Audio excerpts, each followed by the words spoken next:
L'experte ce matin a également taclé le gouvernement. Oui, rappelons que le premier à avoir pris la parole ce jeudi 26 septembre, c'était Christophe Castaner. Et à l'époque, il dit non, il n'y a pas de danger et il n'est même pas nécessaire de se confiner. Depuis, on se rappelle bien sûr que l'exécutif a été très critiqué. On l'a accusé de minimiser, dans un premier temps, les dangers de cet incendie et de manquer de transparence. Annie Tebommoni n'a pas été plus tendre lors de son audition ce matin. Écoutez. L'obsession des pouvoirs publics de rassurer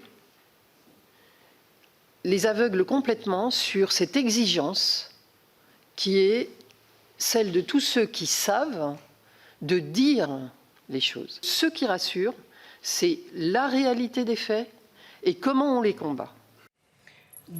Depuis, l'exécutif a tenté de faire amende honorable avec des points quotidiens.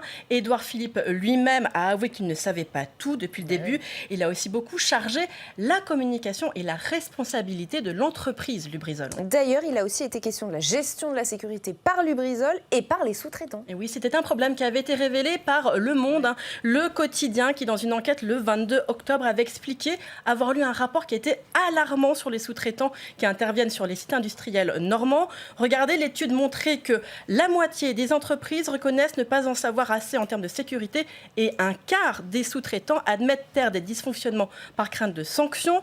Autre exemple marquant pris par Le Monde, 92% des sous-traitants n'ont pas été formés au maniement d'un extincteur. Pour Annie Tebommoni, la solution à privilégier, finalement, elle est très radicale. Tout simplement, la seule mesure efficace de prévention serait l'interdiction de la sous-traitance sur les sites Céveso et les sites industriels. Rappelons que Lubrizol avait recours à des sous-traitants pour la mise en fût des produits chimiques et aussi pour leur stockage.